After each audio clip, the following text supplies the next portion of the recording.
Hey y'all, it's me, Dr. Len Daniel, PhD, EDS. I'm the self care evangelist.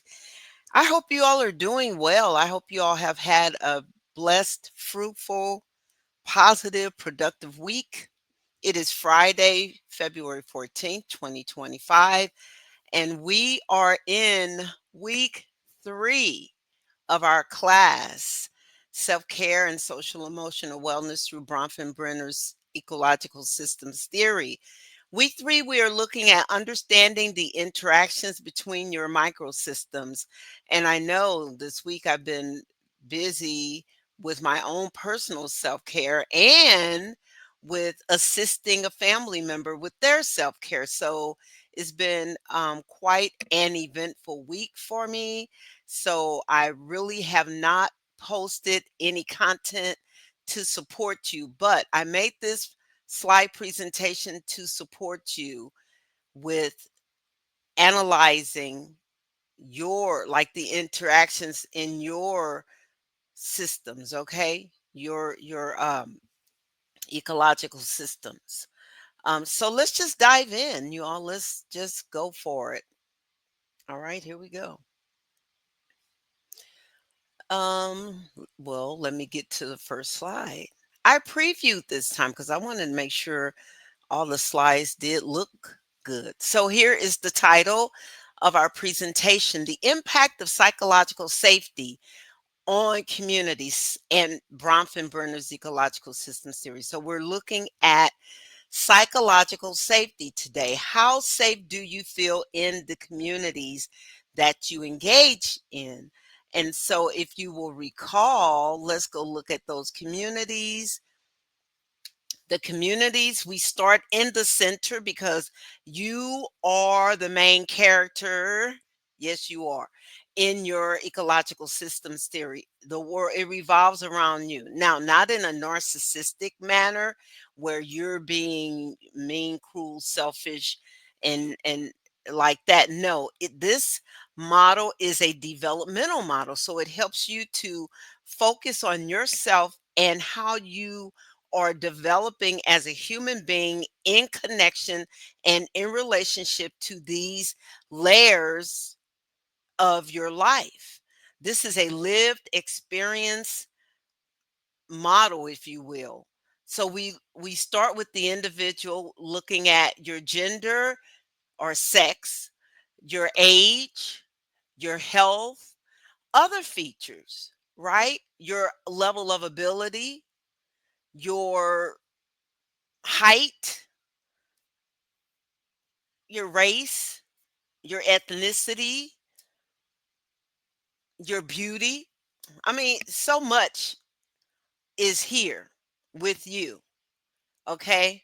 So the parts of you that you can observe closely to get a clear understanding of who you are in this ecosystem. Okay. All right. So now you are in the center of your microsystem. That is your family. That is your church. That is your school. That is like the people where you live. It includes who you play with or who your friends are. It includes people you trust, systems you trust. Okay. On here, it even says health services. And another thing to notice is how these, the elements of each level or each core of the system is not necessarily concrete to one system. It can overlap or reach into the other core layers of the other systems. So you're in the center of your microsystem, your world. Your mesosystem is the outer core of your microsystem, and that includes those engagements with other entities around you, other people who impact you. They may not be your family or your friends, but they could be neighbors. They could be people who work in the store that you visit, the teller at the bank. It could be police in your area. So the meso system is an extended branch out of your microsystem, and it is layered in between the microsystem and the exosystem. Okay. So the exosystem, you have other services and other entities in your community that you engage with. Your job is in that mesosystem. Your job is in your microsystem. If you're a child, your parents' job is in your mesosystem because it impacts your parents, and what impacts your parent impacts you. The macro system we're looking at what are the laws, the ideologies, the attitudes, the expectations of the culture group that you are a part of. And right now in the United States, boy, oh boy, what are we seeing? Right? All of these layers touch us, impact us, shape who we are, change who we are, create who we are. And the last core wave or layer is the chronal system, time. So time encompasses all of this. And time is fluid, it's moving. These are fluid as well because they're changing. You're changing, and so are they. There are some stable points in some of these things, like laws take time to change, like churches usually, church organizations, nonprofits, they usually have guiding policies and philosophies that keep them stable. And so some of these institutions are stable and may change slowly over time to impact you. But let's say your bank is in your mesosystem, okay, your bank, and it changes. It used to allow you to withdraw $5 out of the ATM, but it changed that policy, and it no longer allows you to withdraw $5 as the lowest denomination. You now have to withdraw $20 or more. Well, depending on where that ATM is located, that can significantly impact a community, right? So that would be a policy based driven idea, an ideology driven idea, maybe an attitudinal driven idea. So I wanted to just kind of go back over this as a refresher, especially for those of you who you're joining us, right? You haven't been following us, but my students who have been following me, I just wanted to kind of refresh because there's so much that goes into each layer. you know, I may miss something one week. So I'm going to go back to where I was previously. So we're looking at psychological safety today. And so, in order to have trust in these layers of your ecosystem, your ecological system, you need psychological safety. And this psychological safety will support your self care. It helps you to be able to examine your needs, your wants, your needs, the status of what you do have. It helps you to analyze and observe and record, okay, I have these things in place in my life. They support me, they bring me comfort, security, even joy. According to Maslow, you go up that hierarchy of needs because we definitely want to get from that lowest level. We want to get out of survival mode.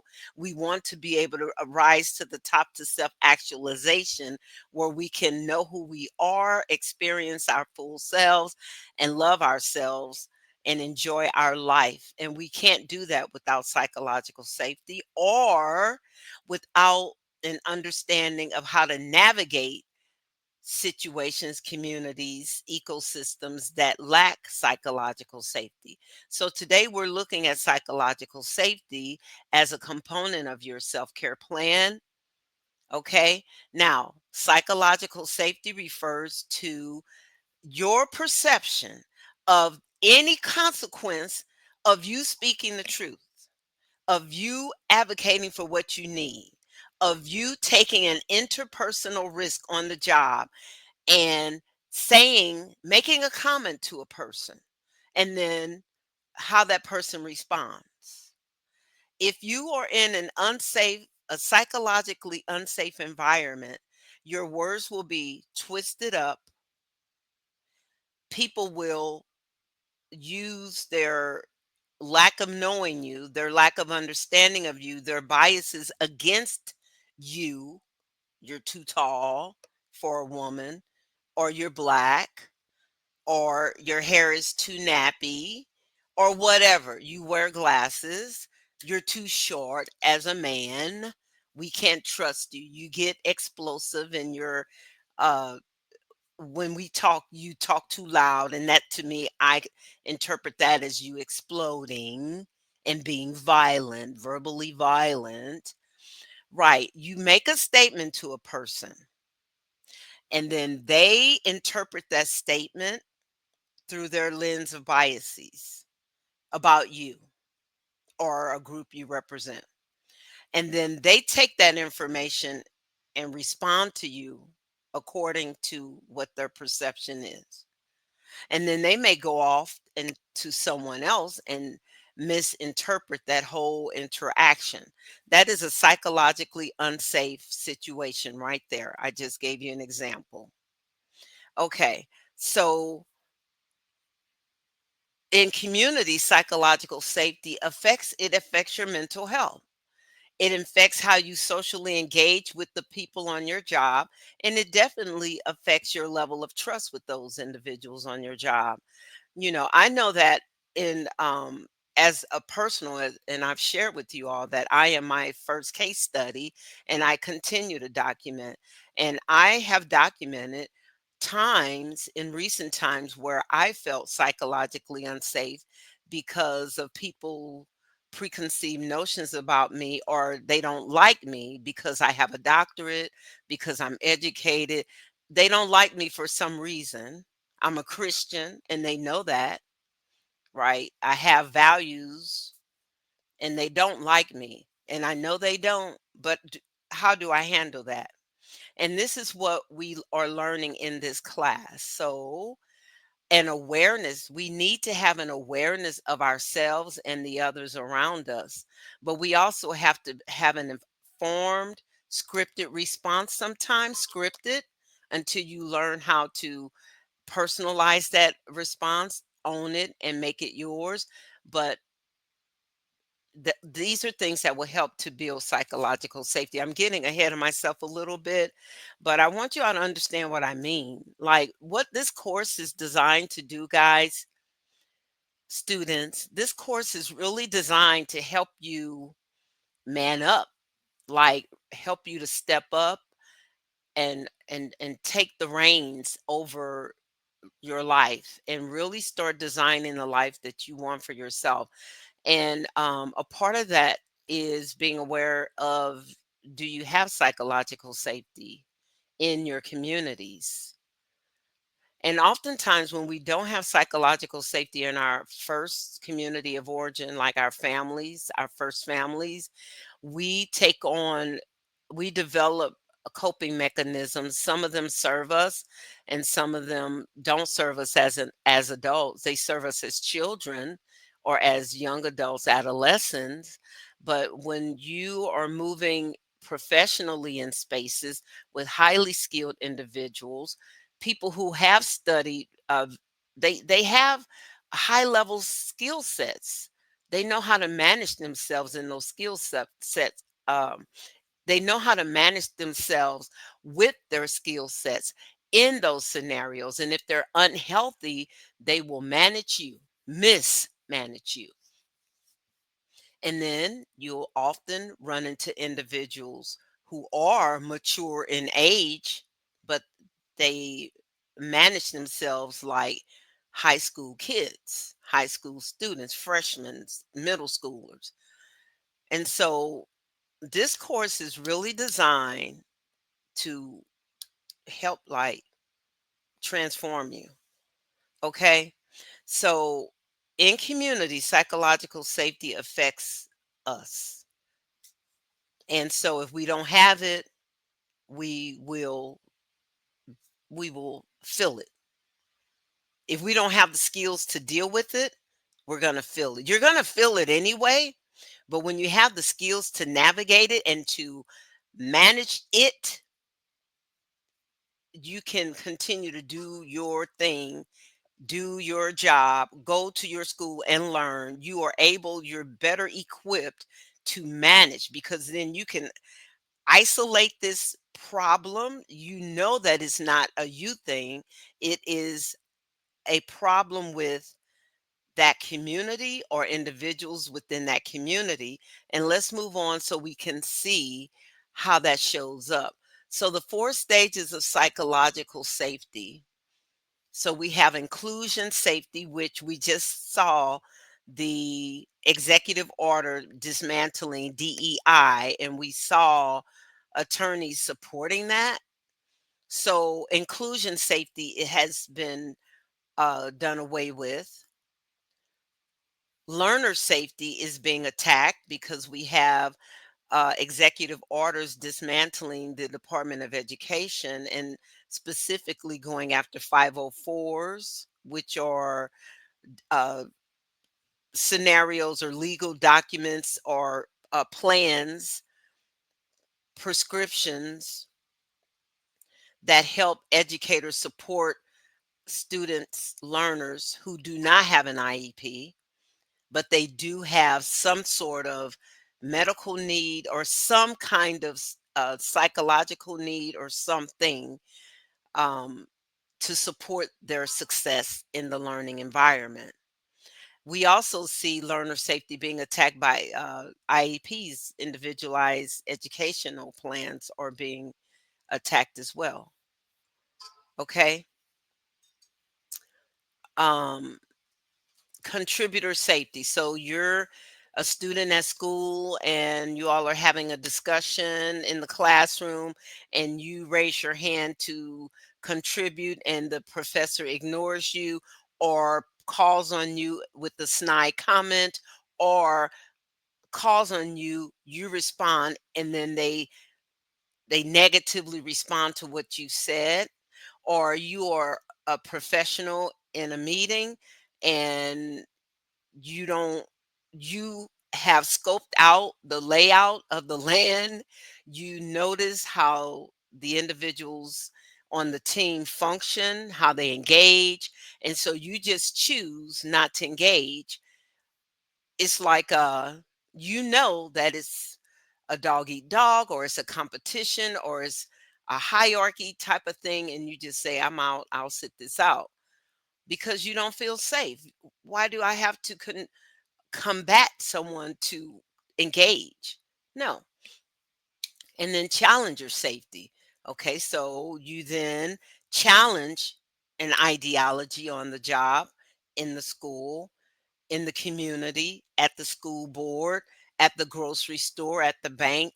You challenge a policy and what? They do some crazy off the wall stuff, right? And there I won't even go into those, but we know what some of those crazy off the wall things are. For more information on this, you can go to www.culturalally.com, or you can Google the four stages of psychological safety to find more. Okay, so now let's tie this back to Bronfenbrenner. Bronfenbrenner is our guiding model for this course.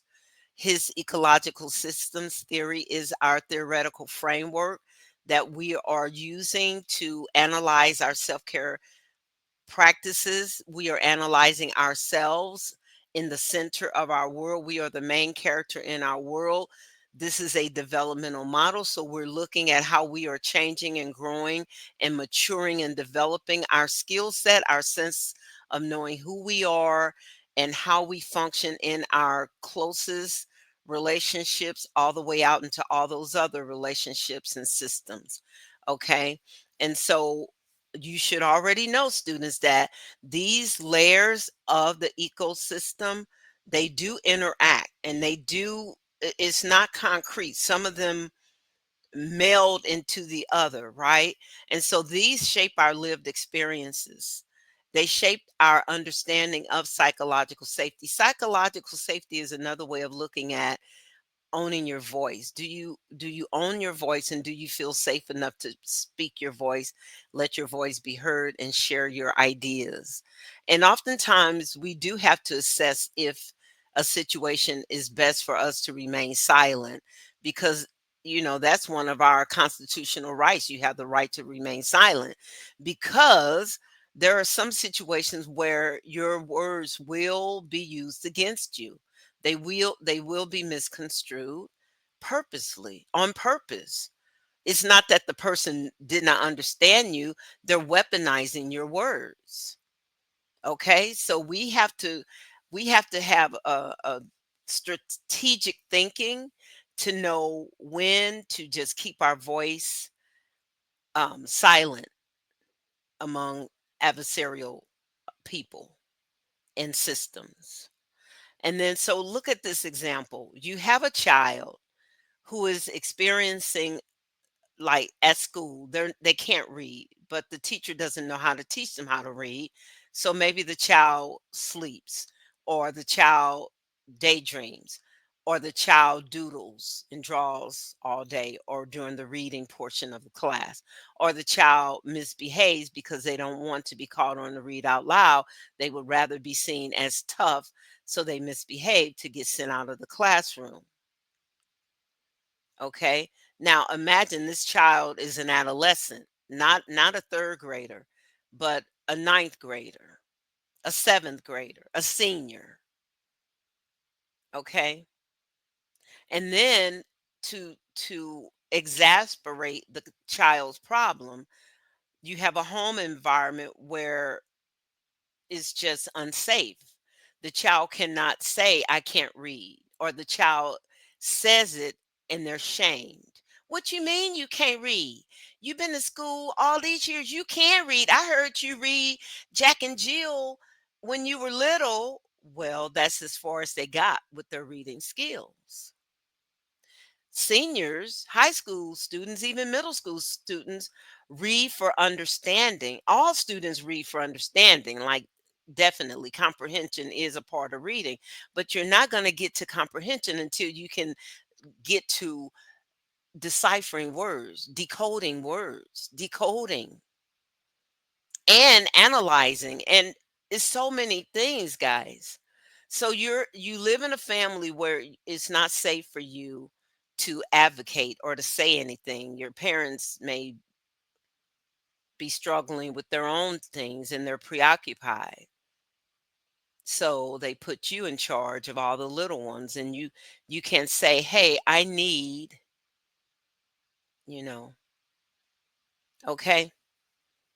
All right. So you all, I'm slowing it down today because I haven't been here all week because I've been dealing with my own self-care plan in action for myself, having to make decisions that would allow me to have spaces for my own self-care to be addressed, right? And then to have space to assist a family member with their self-care. So I'm coming to you with book knowledge, yes, and with theory, yes, but with lived experiences. So I'm encouraging you all on this journey, in this course, to just really get raw and have eyes on your day, because everything is significant when you are analyzing your self-care through Bronfenbrenner's lens. Everything has meaning. Everything has significance. The food you eat, and I know I go to food a lot because that's one of the areas I learned early on how to manage family meal planning. Then later on, I learned how to manage family budget planning, but I'm still trying to get to self actualization with that one. I'm on a journey with it, but yeah, you all identifying, knowing every little thing that deals with you is your self-care. Combing your hair, shampooing it, because some women and men, right there, shampooing your hair is a dreaded task because you have so much of it and it's thick and it's 4C and it takes all day, right? Everything, everything is important. So eyes on, document, and examine. All right, we're back to this. Notice how time, the socio historical conditions and time since life events, since you were born, and even before then, the things that impact your community impact you. I can remember when Dr. Martin Luther King was assassinated. I was 7 years old. I remember it because I remember my mother crying pretty much it seemed like to me when I think back on it that she had been crying all the day. And so I remember asking her why she was crying, and she said they killed him. They killed him. Dr. Martin Luther King, he was a good man, and I thought he was a relative. How she was crying. I thought he was a relative. So, that is a socio historical condition that impacted and shaped who I was as a 7-year-old child, right? So when you look back over, when you really just take time to say, okay, I'm gonna do it. Like I know this instructor, she's being all cutesy with. She's telling us is gonna transform us, and she's wanting us to do all this work. I'm just gonna throw it together and do it, which is okay initially, right? But then at some point, you have to realize the significance behind what is being asked of you. At some point, if it's not going to happen during this class, at some point, I want you to really revisit this course. Really revisit this course and say, let me go back and look at my life, myself. Let me go back. And you know what? Over time, looking at the chrono system, you're going to go back and examine this at various points of your life anyway.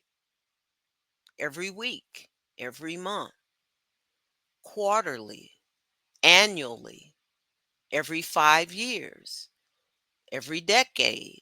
I have a book over here on my shelf right here. I bought it in, I think, 2016, 2017. And oh, it looks like I bought it in, yeah, I got 2018 in here. This is the name of the book. Where will you be 5 years from today? Okay, where will you be 5 years from today? And they have other ones. Where will you be 1 year from today, 10 years from today, 25 years from today? I bought it from Amazon. I know people are not using that site, in response. But you can Google it, and there are other online book, um, independent bookstores online where you can find them. I buy books from, um, secondhand shops and independent bookstores online as well. But look at this quote. Abraham Maslow. Maslow, he's another social scientist who did the test, the dogs, where he would chime the bell at feeding time, and then they would salivate. They would respond to the bell. They knew what it meant, right? What is life for? It is for you. That's what he's saying. So over time, your life should be, you should be becoming more aware of what's up in your life. Now look at this. Let me see if I can't.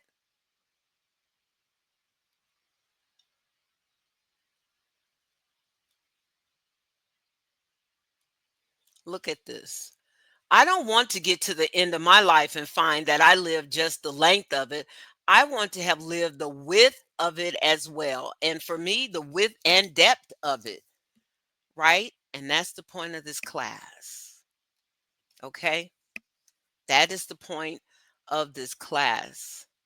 So, yeah, I intentionally, well, not really intentionally. I got sick, then I was caring for a family member or supporting their care, and I slowed down the course. And when the course slows down by me not giving you more information or, resources, that's a great opportunity to for you to dive in, or for you to slow down and look. Okay, look at your life, look at yourself. Okay, so now the impact of a lack of psychological safety. So we know this because, this is where a lot of people are. Many of us are there, have been there. We're there in some places in our life, not in others. So, but this helps you to know what to see. Like when you're examining it, what am I seeing? You can look to see, does the microsystem demonstrate family conflict, workplace bullying? And really, guys, on the job, it is not bullying, because bullying is not a legal term that you could use. Okay. So the legal term is slipping my mind right now, but you can Google it. Call it by its legal term. It's like, let me ask my remote secretary. See what he tells me. Yeah, it's not bullying on the job. Harry, what is the legal term for workplace bullying? The legal term commonly used for workplace bullying is harassment, specifically workplace harassment. Workplace So, harassment. Thank you, Harry. Workplace harassment. That's what it is. Okay. So I really should take bullying off that slide and put what it is. Okay.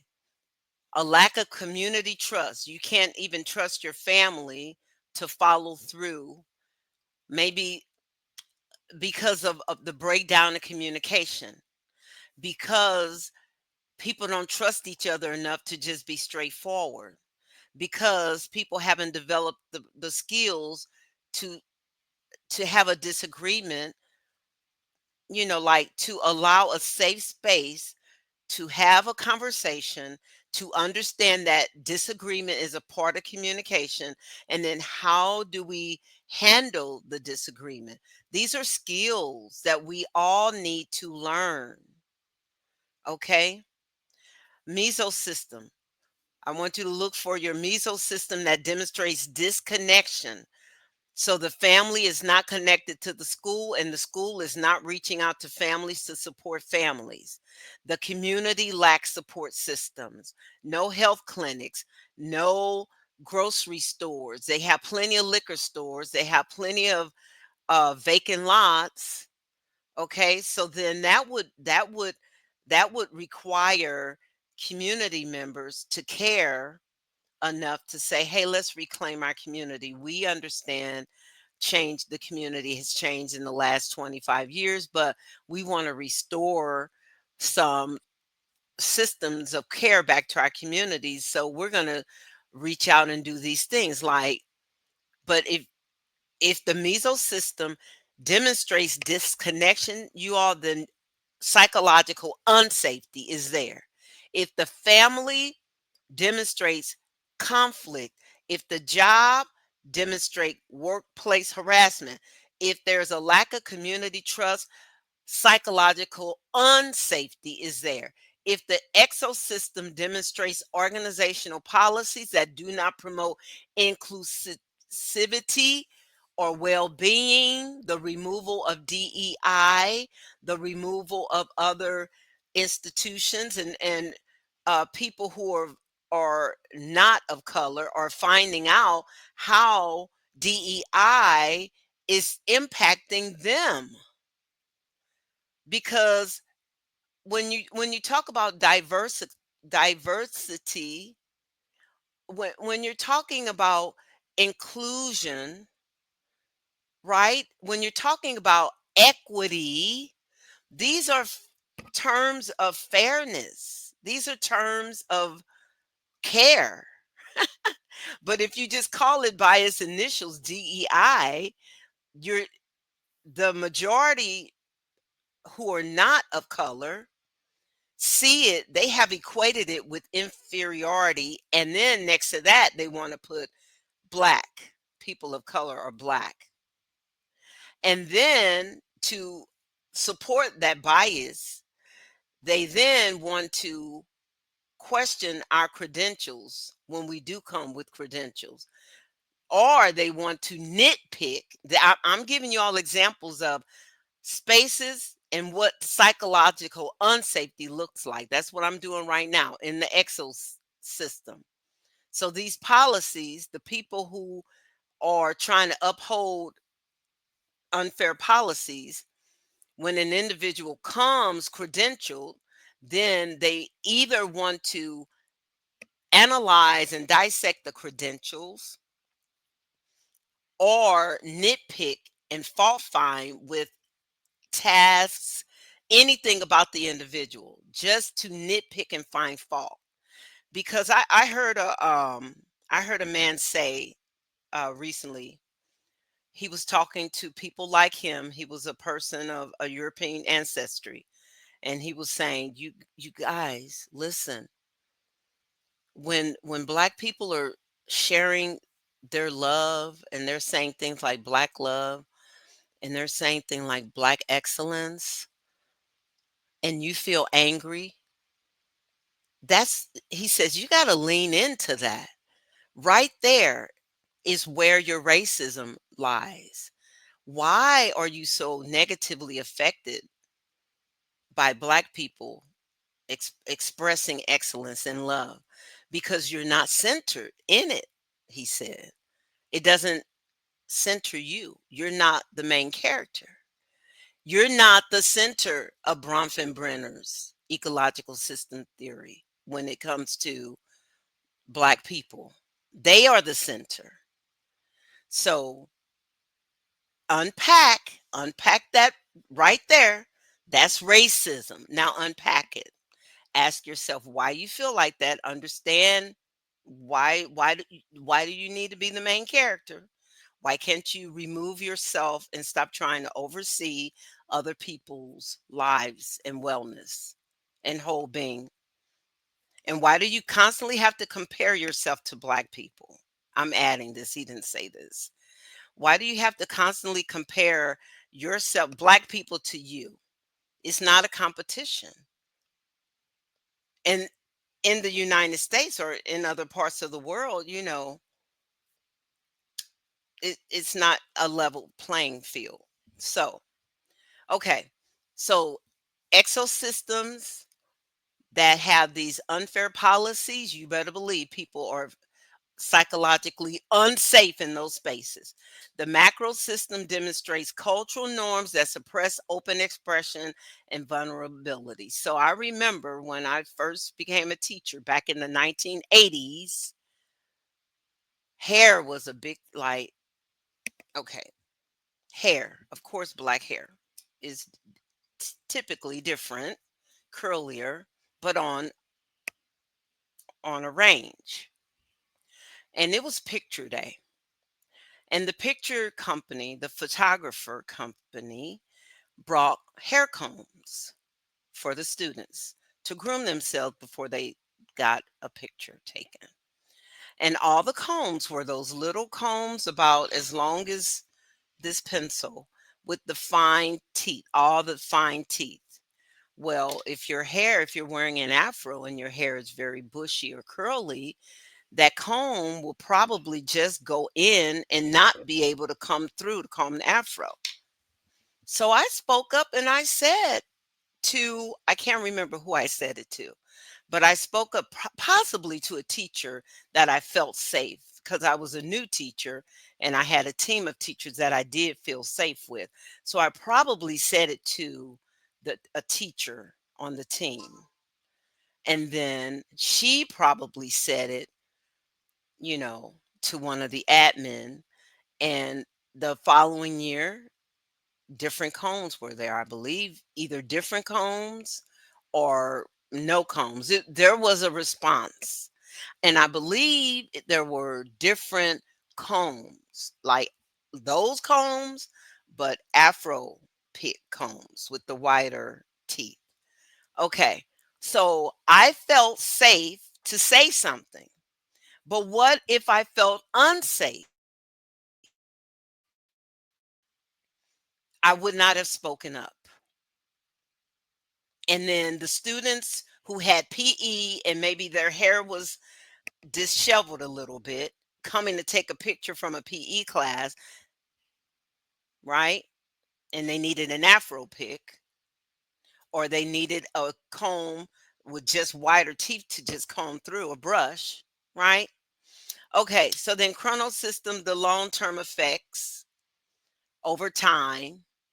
So if you're in a psychologically unsafe space, man, like what we're seeing is becoming unsafer by the day with each executive order and with each legal response to support the executive orders is becoming clearly more psychologically unsafe here. So over time, you can imagine over 6 months, over 12 months, over 24 months, 48, we can only imagine how psychologically unsafe it will be. Okay, so let's identify psychological safety deficiencies. So you see community uh, level indicators that look like the fear of speaking up because you'll be attacked or dismissed. More likely, you'll be attacked, um, you'll be taunted, or something that makes you afraid, or penalized, punished some kind of way. Okay, you lack in that group where you are in that community, there's a lack of social cohesion, a lack of trust. Like people just can't stand their ground on a truth or a need. We need this, or the policy says we have the right to this, but people are afraid to agree to stand as one voice and speak up. Or maybe they just don't trust each other because, okay, if I agree to it, then so and so is going to go back and tell the boss, and then so and so is going to go back and tell so and so, and then it's just a lack of trust and it's a mess. So people just accept unfair mistreatment. So what you will see is a high level of stress and burnout. Okay, so this is on the community level. So in your home, so community is your home, your neighborhood, your bank, your school, your church. Okay, at the church you have people scared to stick together once they find out some wrongdoing has been going on or needs have been neglected, or you have pastors with high levels of stress and burnout because the congregation refuses to grow up and walk in the fullness of their faith or whatever, right? The fullness of biblical understanding and biblical context.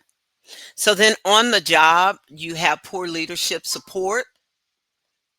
However, that will look for you. You talk to the leader and they don't respond, or the leader um, is not straightforward to you, but is straightforward to others, or leadership talks. I don't know. There's a lot we could. There's a lot we could say here. Poor leadership support. They say yes, they're going to support you, then they forget about you because they're prioritizing things, and then they just totally don't even put you on the list, or don't even delegate you to someone who could then support you in their stead. High employee turnover and dissatisfaction. You hear employees complaining, and then you see a lot of new faces on the job. Lack of policies ensuring psychological well-being is not even a priority in the organization. So how do you navigate these? This is where your power lies, you all. This is where our power lies. So we have to develop strategies. I know I had mentioned Dr. Kakali Bhattacharya a few times ago. I met her in 2020, I believe, or 2021. Yeah, 2020 I met her. So it's been almost 5 years. Um, I met her on Facebook in one of those doctoral groups that I was a part of as I was working on my doctorate, doctoral study. And then I went under her mentorship through programs. And I really appreciate, like, her religion is not my religion, her faith is not my faith. But I've learned the value of learning from power sources, like people who know what they're doing, right? You're not going to always agree on everything. So I highly respect her. This woman is powerful, and her knowledge of doctoral methodologies, research methodologies, and how to help researchers, doctoral researchers, heal and then do their research through their lived lens. And she's a qualitative, well, she's both actually. She started as a quantitative researcher, and then she moved into qualitative researcher. So anyway, I'm giving you the backstory of her so you can go look her up for yourself and then start learning from giants, guys. All right. I'm a giant. Yes, you can see physically I'm a giant, but giants hang around giants. All right. I don't have to tell you I'm a giant. You will know. You'll figure it out. But learn from the best, guys. Please learn from the best.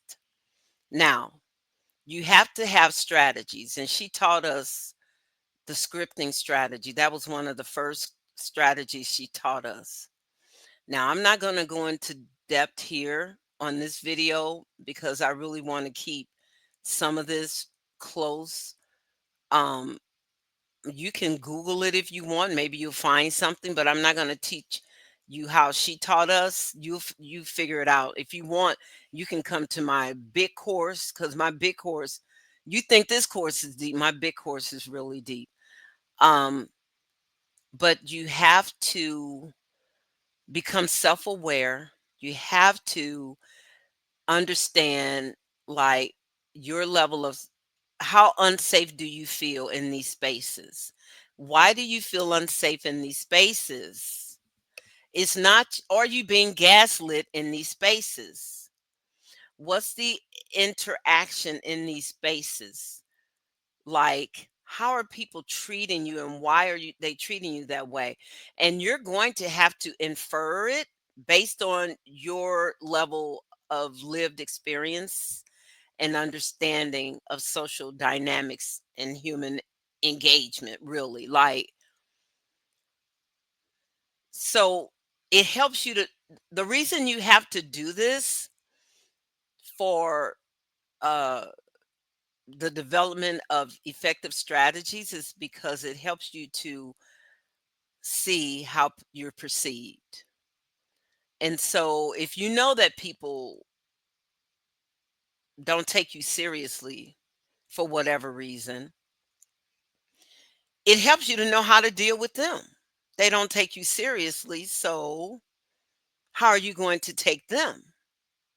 Or if people they are you can tell when people are threatened by your presence because they put too much time, effort, energy goes into discounting you or making you feel excluded or making you feel unsafe, right? So you have to take that as a signal that people are aware of your power, but are you? Okay, maybe you're not fully aware of your power. And so the self awareness helps you to recognize signs of psychological insecurity. Where are you feeling insecure psychologically? Where are you feeling insecure? And this, like, once you start tallying this or journaling this, documenting this with pictures, like you go back through your photos at various points in your life when you felt very secure, maybe very insecure, and in between those points, and you start doing a photo diary of those times, then you can start paying attention to other layers of yourself, like how your what did your self-care show up as? What did your image show up as? What is the evidence of your self care? And I told you all I was going to show you this checklist. So I can put this checklist in here. The mental statics exam guideline. Now, I'm an educator. I'm not a medical doctor. I'm not a psychiatrist, psychologist.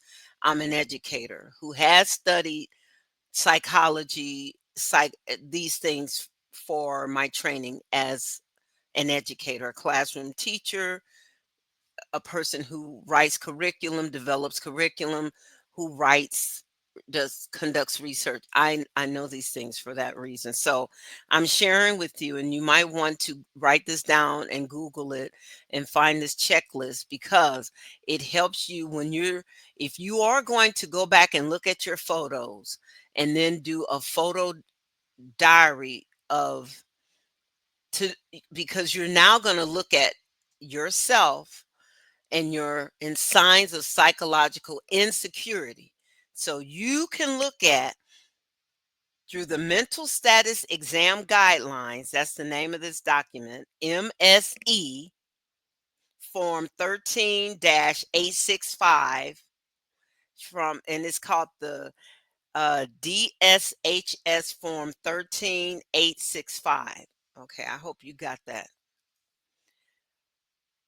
The categories are appearance, speech, attitude and behavior, mood, affect, thought process and content, orientation, perception, memory, fund of knowledge, concentration, abstract thought, insight, and judgment. Those are the categories that you are being assessed on and that you will assess yourself on.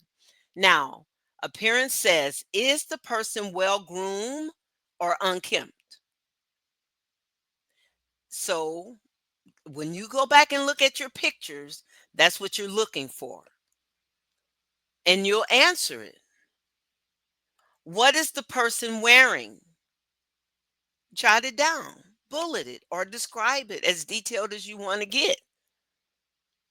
Are the clothes appropriate for weather and situation? That's appearance. Speech. Is the person's speech normal, pressured, tangential, or circumstantial? Are they going off on tangents? Do they sound like they're under a bunch of psychological pressure? Are they just speaking normally? Circumstantial. Are they connecting dots that just are based on their circumstances or things, you know, kind of, or loosely rationalized. And I believe that's what it means. If you're for real medical doctor, you can clarify if I got that one right. But I believe that's what circumstantial addresses. Attitude and mood. Is the person calm, cooperative, uncooperative, or belligerent? Well, some pictures may show you that, some may not. Mood. Is the person's mood you how do I say that? Euthemic, irritable, elevated, anxious, or depressed. Euthemic. So that's like what the word isn't coming to me, but it's like euphoria is what I'm thinking of. So euthemic. Let me ask Harry, my trustee. All right, you all, be patient with me today. Harry, what is euthemic? What does it mean? And give me some examples. Euthemic. Euthemic refers to a stable, balanced mood that is neither excessively elevated Okay. nor depressed. It's often used in the context of mental health, especially regarding mood disorders. When someone is described as euthemic, they are generally experiencing a normal, healthy emotional state. Okay. I stand corrected. Someone who is going through treatment for depression or bipolar disorder and has reached a stable emotional state might be referred to as being in a euthemic mood. Another example is when a person with bipolar disorder is not experiencing a manic or depressive episode, but is in a neutral, balanced mood. Thank you, Harry. Okay, I stand corrected on that one, you all. And again, maybe I'm stepping, and I know I feel like I'm stepping a little bit out of my lane, but I'm trying to give you examples of how do you assess your psychological insecurity so that you can build power and success. So you can go look at an example, the teachings of someone like Dr. Kakali Bhattacharya, who can help you examine ways to express your voice. You can use documents and tools like this, the mental statics exam guidelines, that helps you to examine your mood, your tone, your speech, your appearance. And euthemic is calm, like he said, stable, balanced mood, neither excessively elevated nor depressed. So that's the correct definition of euthemic. Okay. So if you're going to do a part of your analysis will include you looking at a range of photos that you've taken over the years of your life, and you're gathering information from those photos, you're assessing them for your mental status. If you felt psychologically insecure in those spaces, then this can help you to, okay, I'm looking to see how well groomed I am or not. I'm looking to see if what I'm wearing is appropriate for the situation and the weather. I'm looking to see, is my mood stable, irritable, elevated in this picture or not. That's all I'm doing here as your teacher. I'm trying to give you all as many tools to help you in this process, because the process is more than just, you know, yeah, I am going to eat better. I am going to rest. Yes, these are all self care actions. But then there are other things that we also do to help us push the boundary setting. Okay, so boundary setting includes establishing safe emotional spaces for ourselves in our environments. So, some boundary setting is you establishing parameters around your life, your relationships, your job, your school, your schedule, everything, right? And so when people push against them, then you have a response. Advocacy includes promoting safety in personal and professional settings. And so that means if someone does try to overstep a boundary, you advocate by reinforcing the boundary or increasing the boundary or addressing the individual directly. Some people are hard headed, and so they only learn through, established barriers that you put for them. Okay, so then what do we do in this whole course of today's lecture? You all are building resilience. I'm giving you actions on how to build resilience, how to again identify who you are in as your main character in this microsystem, that this course is designed to help you to grow and develop. It's a developmental model, and your self-care routines are developed to agree with your belief system and what's important to you. And seeking supportive networks and communities is rational and it's expected. And developing coping mechanisms and stress management skills are necessary, but they also need to be age appropriate, appropriate for the situation. And then I'm also understanding the need for having those extreme coping mechanisms, like once you've used appropriate coping mechanism where you're being civil, sometimes we do need to have, in an extreme case, here's what's going to happen, you know? And so you could carry those strategies as mildly as to severely as necessary for your life scenario. I was watching that movie the other day, Leave the World Behind. And now I know it's been out for some time, but I don't watch television. I do a lot of podcasts and I do a lot of learning content.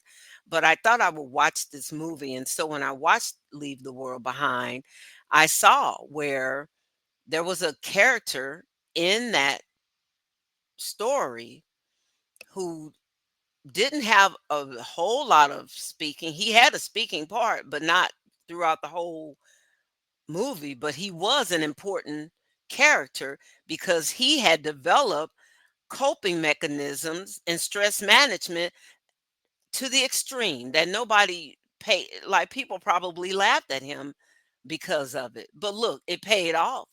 People were coming to him for support. So, yeah, like for real, for real. Okay, let's see. We've got two more slides, I believe. So, here are three fundamentals of psychological safety. Everything is an experiment. So, this is like, okay, this helps you to frame what you're doing. Like on the job, when you're learning how to use maybe new technology or you're in a new role and you're learning this. Like in the past, I would say in the past 40 years, people have shifted from you better get it totally 100% right. You better get it totally 100% right to, okay, it's a learning process. So we're going to have scenarios where you can practice, practice, practice, make mistakes, practice, and then build it up and get better. That's what school is for. That's what training is for.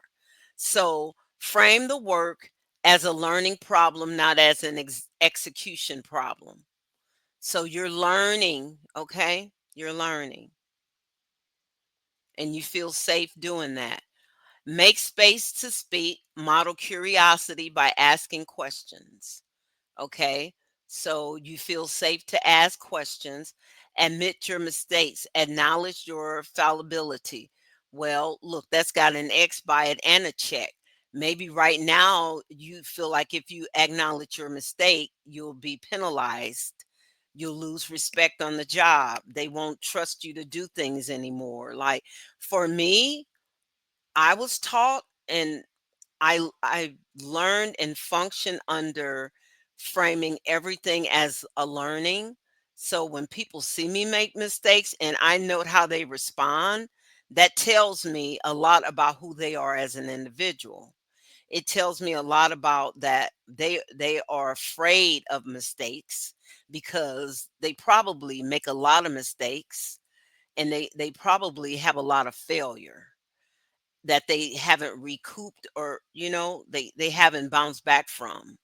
Like people who have a lot of successes, I have a lot of successes in my personal and professional life, so I'm not afraid to make a mistake, right? And with the PhD, people expect you not to make a mistake. But that's what the learning is for, folks. That's what the doctorate research is for. That's what the study is for. You're going to make mistakes, okay? And then you learn, you put the things to the test so you can weed out and find where the mistakes are. And yeah, okay? So, whew, finally, students, in conclusion, and my call to action for you, begin to advocate for psychological safety in all levels of your ecosystem. Begin to encourage systemic change in all organizations and policies that you feel need to be addressed. Begin to foster inclusive and supportive communities, even where legal steps have been taken to disassemble them. You can informally still have these things, just like campuses are getting rid of their Black student unions. I'm the sponsor of the Black Student Union on my campus. And so I have to make a decision. And my campus supports us continuing. So will we continue in the future or not? Do the students want to continue having a Black student union? Do they understand the significance of that community and how their engagement or lack thereof impacts, the power of that community? Okay, so then reflect on personal self care strategies to navigate unsafe environments effectively. And this is where you centering yourself, being able to like name what you're feeling, and then being able to study how can I develop responses to these unhealthy, unsafe people in these unhealthy and unsafe spaces, especially in under today's time, leaving, if you're looking at a job that feels unsafe to you, you may not want to just leave it. You may not be positioned to just leave it. So you are positioned then through this course to learn how to navigate it. All right. I thank you all so much for sticking with me today. For We've been in this thing for over an hour. Thank you all so much. I am feeling a lot better. Yeah, I'm feeling a lot better. I'm just getting a lot of fluids, a lot of my vitamins and, things like that. Um, and getting professional look ats and all of that kind of thing. And so, yeah. All right. Come to class on Sunday. See you all. Be blessed.